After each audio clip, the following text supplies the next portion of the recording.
So the first one is titled, Don't Want to Split the Cost of a Membership. That's fine.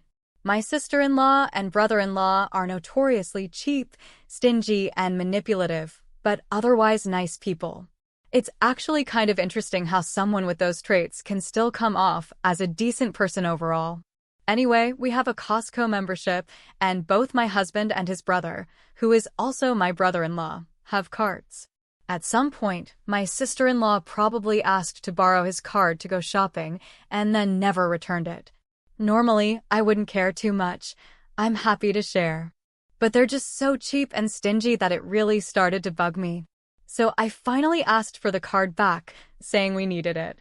She gave it back without a fuss. Sure.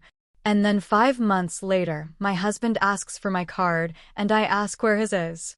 Oh, right, he lent it to his sister-in-law. Plan B. The next time I was at their house, I offered to split the cost of the membership. At the time, it was $50 a year. Their response? Oh, we really don't use it that much. But she said she'd talk to her husband. Plan C. My petty revenge. I logged in online and saw that they were using it once or twice a month. Penny-wise, pound foolish. So I went straight to the store and asked to cancel my membership, effective immediately. I didn't tell anyone. Well, my brother-in-law and sister-in-law went shopping, loaded everything up, scanned the card, and were presented with a renewal fee. Instead of paying it, they just walked out. We never spoke about it, but apparently, my brother-in-law told another sibling who told me, and he just laughed. He and I are on the same page. There's something so satisfying about playing that scene out in my head. Yeah, guys, after that deliciously satisfying story, we'll now move over to the main story, which is titled Trespassing. Karen Gets Shot After Trying to Steal My Land. By the way, if you enjoy my daily content, please don't forget to subscribe with the bell turned on. Otherwise, you might miss my daily uploads. Honestly, YouTube isn't doing me any favors lately. It's not showing new videos to my existing subscribers unless they actively check. Anyway, ever since the Alberts moved into the Victorian house at the south end of my farm property, I found them and their presence odd. They were a middle-aged couple with no kids, and they hardly ever socialized with anyone in town. When they first moved in, I was actually excited to have new neighbors. I would occasionally catch a polite wave from Jackson, the husband, but his wife, Susan, hardly even looked in my direction. But honestly, I didn't have much time to focus on things like that. I'm a farmer, and I've owned this farm for nearly 20 years. I put in the hard work to keep everything running smoothly and my crops thriving. About 6 months after they moved in, I was out working on my tractor when I caught a glimpse of Jackson storming out of the house with 2 large suitcases and a backpack. He loaded up his truck and peeled out of the driveway. I never saw him again, or that truck either. I wasn't sure what happened, but I figured it wasn't my business, so I kept focused on my own life.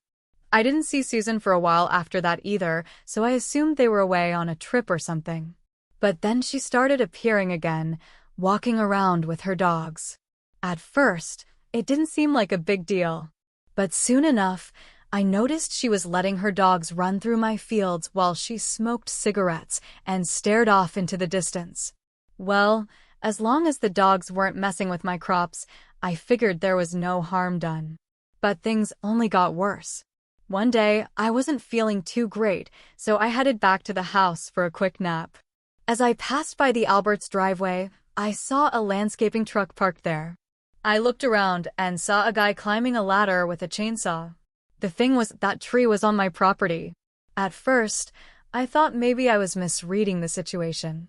But when he climbed up and started trimming branches, I had to say something. I approached the landscaper, who stopped and greeted me with a friendly smile, probably thinking he'd scored a new customer. Instead, I asked what he was doing. Confused, he pointed to the tree and explained he was hired to trim a few trees along the fence. I let him know those trees were on my property and I hadn't requested any trimming. He apologized and said he'd talk to the client right away. Whatever happened next, he left Susan's house shortly after, and the rest of the trees stayed untouched. But that didn't sit well with Susan. Just 2 days later, as I was working in the field, I saw her strolling toward me. Not sure what to expect, I took a break and approached her. Before I could even greet her, she snapped at me, telling me I had no right interfering with the tree guy. I wondered how that made sense, considering the tree was on my land.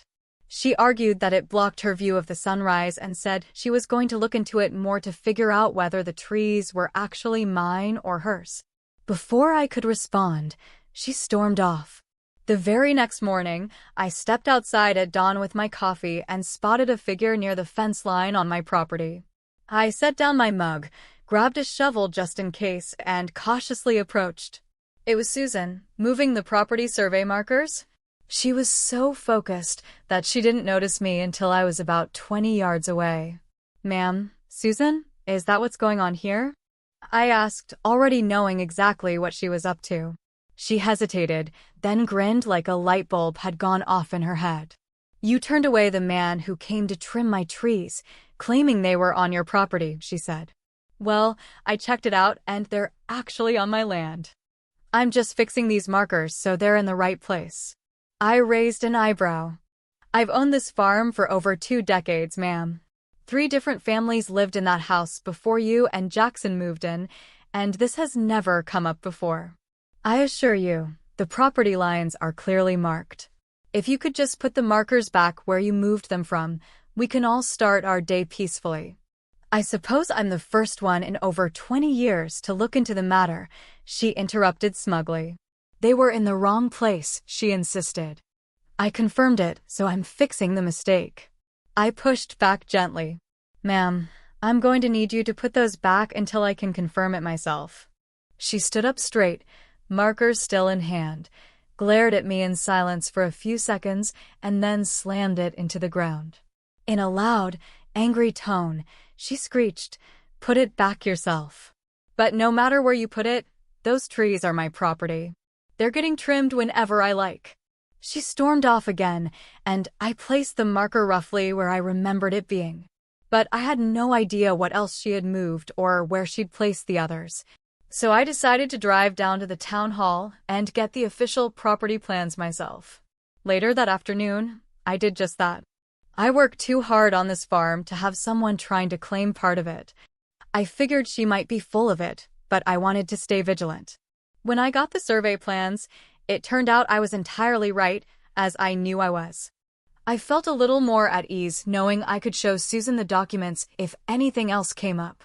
But I'd soon find out it wasn't going to be that simple. A couple of mornings later, a different tree trimming company showed up. I grabbed the property plans and marched right over. This time, a younger guy had a similar reaction, but ultimately turned the job down because he didn't want to get involved in any zoning conflicts. The very next day, I heard pounding on my front door.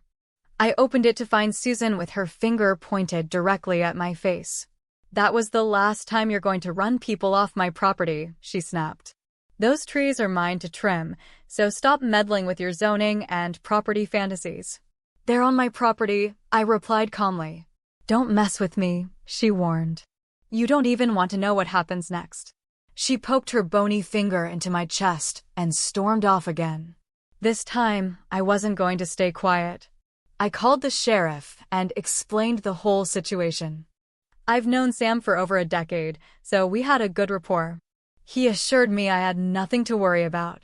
Later, I saw his car at Susan's house and thought maybe it was finally settled. It was quiet for weeks after that, so I convinced myself things had moved on. Boy, was I wrong. Late one evening, a moving light caught my attention near Susan's house. I couldn't be sure it was her, but I had a pretty good hunch. I grabbed my shotgun and headed out. She must have suspected I was coming, because she made no effort to leave when I approached. She had a rusty drum next to her with a long tube running from it. I had no idea what was inside, but as I got closer, I shined my flashlight on the ground and saw a trail of reddish, foul-smelling residue running through my crops. What really fired me up was seeing what she was doing to my land. It looked like someone had stomped all over the southern end of the field, crushing perfectly good crops underfoot.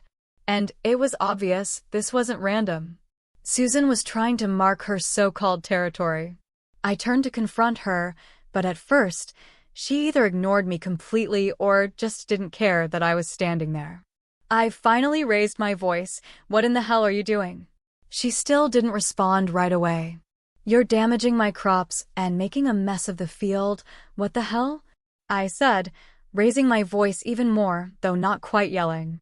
Still, she kept going. Calmly, almost passively, she continued spraying that red paint from the tube hooked up to the drum beside her. Then she gave me a snide little response.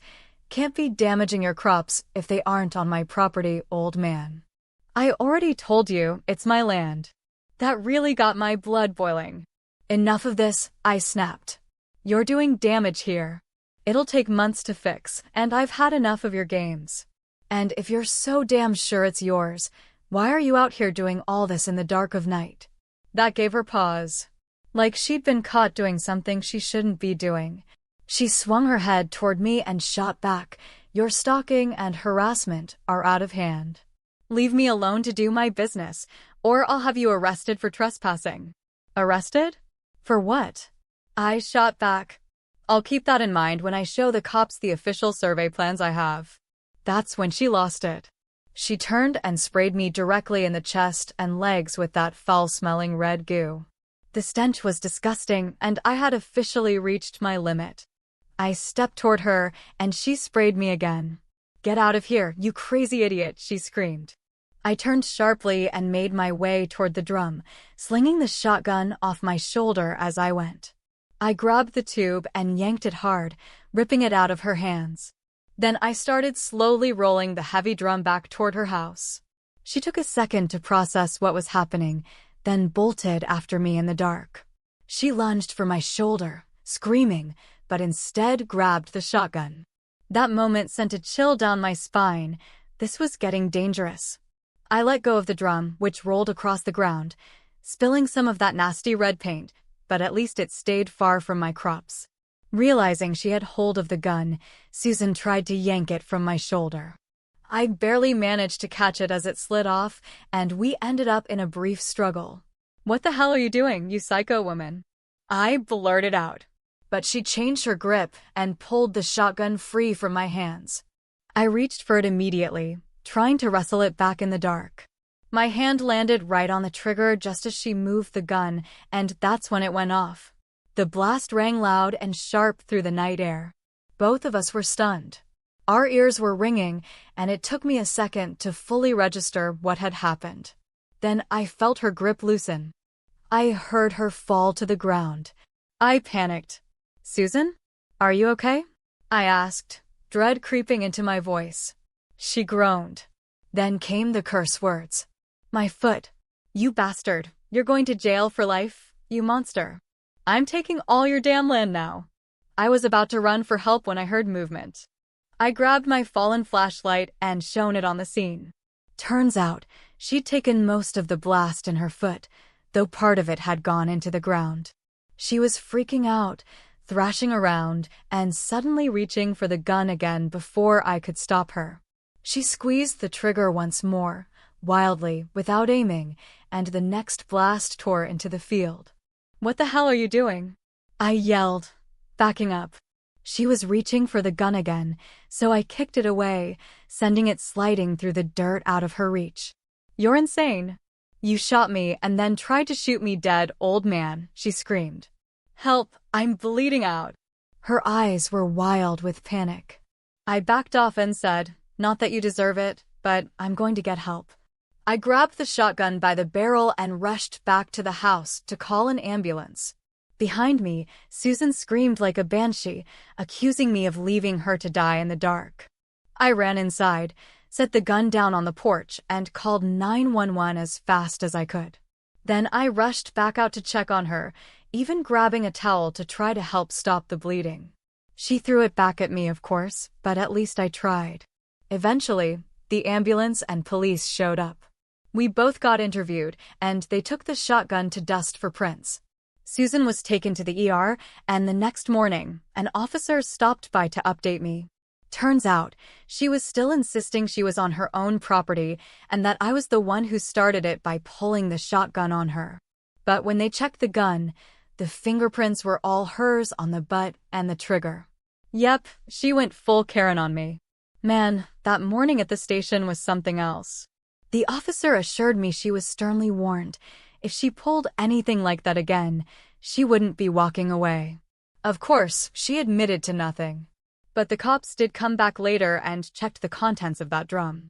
They confirmed it was the same red substance she'd been spraying all over my side of the property, her twisted way of marking her fake territory. Eventually, Susan limped back to her house. I saw plenty of dirty looks from her after that, but she never bothered me again. Not long after, a for sale sign popped up in front of her place. A few weeks later, she was gone for good. Good riddance. This story is titled, My Husband Wants Me Dead. My husband Nick was married to his first wife, Vanessa, for 5 years. They had 2 amazing kids, Luke, who's 15 now, and Lila, who's 13. Tragically, Vanessa died in an accident 11 years ago when the kids were still very young. I started dating Nick 8 years ago, and we took things really slowly for obvious reasons. Nick has always been a bit more emotionally distant than anyone I'd ever dated before, but considering what he and the kids went through, I understood. After 3 years of dating, Nick asked me to marry him, and I moved in with them. I've always had a great relationship with Luke and Lila, and they were genuinely happy for me when we decided to get married. I wanted a real wedding, nothing big, just something memorable. But Nick really didn't want one. So instead, we got married at the courthouse with just Luke and Lila there. Our engagement was short, but it worked for all of us. I loved being their stepmom so much that I officially adopted both of them after finding out I was pregnant with our son, Casey. The kids have been incredible with Casey. They help out so much, and I'm so grateful for that. Nick was wonderful during my pregnancy, and he's always been a loving dad and husband, at least until recently. Over the last few months, he's started pulling away again. He's been even more distant than usual, working late nights and going away with friends almost every weekend. I tried talking to him about it, but he's been impatient, not just with me, but with the kids too. I found out I was pregnant again in June, and now I'm 21 weeks along with a baby girl. The kids are excited to have a little sister, but Nick just seems indifferent to everything and everyone. He's missed soccer games, Lila's birthday, doctor appointments. It's been heartbreaking. Casey is too young to notice, but Luke and Lila are deeply hurt by their dad's absence. These kids are so good, and they lost their mom so young. It makes me furious that Nick is ignoring them like this. Last week, I finally sat Nick down and told him he needs to stop disappearing and be more present in our lives. We're about to have another child soon, and before we know it, Luke and Lila will be grown up and off to college. After an hour of arguing, he screamed at me that he wished Vanessa were still alive, that he wished I had died instead of her. He threw in some other awful comments too, like telling me I need to stop pretending I'm Luke and Lila's real mom, and that I'll never be half the mother Vanessa was. That was the final straw. Then he said he never even wanted any kids with me, he only had them so I would stay busy and leave him alone. I'm so beyond hurt right now. I know I'm his second choice, but I've always tried to honor Vanessa. I tell Luke and Lila how lucky they were to have her as their mom. I love all of our kids more than anything, and I'm heartbroken over how Nick feels, or rather, how he's chosen to act. Nick barely pays attention to Casey now, and he doesn't even acknowledge this pregnancy. He somewhat apologized this past weekend and took all 3 kids out to lunch, but he won't even look me in the eye. He seems like he wants to talk, but he never says anything, and honestly, I'm too upset to even be near him anymore. I don't know where to go from here. Right now, I can't even stand to be around Nick. If it weren't for the kids, I'd leave and never look back. I'm not sure if he's cheating or if the idea of a 4th child is stressing him out, but either way, I'm devastated. And I don't know how or why I should even try saving this marriage, except for the kids' sake. Any advice would be desperately appreciated. Update to the story. A lot has happened since I shared this, and there's no way I can cover everything without writing a novel. If I miss something or you want to know more, feel free to ask in the comments. After posting my story, I gave Nick a letter the next day, thanks to someone in the comments who suggested it. In it, I tried to explain how deeply hurt I was by what he said, and that I wasn't sure how we had gotten to that place. I also acknowledged that I knew he was still grieving Vanessa's death, and I never wanted to replace her. Even though I tried to be understanding of his grief and likely depression, I made it clear I wouldn't sugarcoat how badly his words had hurt me. Grief is complex, yes, but it doesn't excuse telling your pregnant wife that you wish she were dead. Writing the letter was hard, but I needed to offer some kind of resolution. I told him that if he truly meant what he said, then we should divorce as amicably as possible for the kids. But if he didn't mean it, if he was just lashing out, then we needed couples counseling, and he needed to return to individual therapy if he wanted to work on our marriage. Nick took the letter and locked himself in the guest room to read it. He didn't come out until the next morning. Then he told me he needed to go away for a while to think. He packed his bag, told the kids he had a business trip, and left that afternoon. Honestly, I thought our marriage was over the moment he walked out the door. Luke and Lila knew something was wrong, but I kept telling them their dad had a big project at work and would be back soon. Neither of them really believed me, so I set them up with emergency sessions with their therapist, so they'd have someone to talk to. Nick was gone for over a week. There were a few short phone calls to check in on me and the kids, but mostly radio silence. When he came home one afternoon while the kids were still at school, he said he needed to talk. I figured he was going to ask for a divorce. Instead, he told me he felt guilty for being happy in his new life with me because he thought it dishonored Vanessa. That guilt and sadness made him want to pull away, and he hoped I would let him. I did. I was scared and didn't say anything until it was too late. And then the fight happened. He admitted he didn't mean the things he said and felt ashamed after saying them, but he wanted me to leave him so neither of us would get hurt anymore. I guess I expected to hear that, but it didn't make me feel better. After reading my letter, I think it really hit him how much he hurt the kids and me. He left to see if he could fix himself and get back on track. He admitted he had been really depressed and needed help. I told him I meant what I said in the letter. If he wanted to work through this, I would work with him. He was more emotional than I'd ever seen him, so I believed he was truly sorry. Since then, we've been in marriage counseling, and he's back in individual therapy. He still carries a lot of guilt about Vanessa, and I'm still hurting from everything he said and did. But I do feel like we're slowly making progress in rebuilding our relationship. A lot of people pointed out that my life with Nick closely mirrors what he had with Vanessa, and that's something we've been dealing with a lot in therapy. Obviously, it wasn't intentional, but it subconsciously put both of us on edge. He was waiting for something bad to happen, and I was worried I'd never measure up. We've also had family sessions with Luke and Lila's therapist, and it's been incredibly helpful.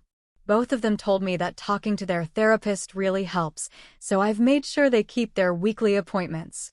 As terrible as the situation was between Nick and me, I have to say Luke and Lila have been amazing throughout all of this.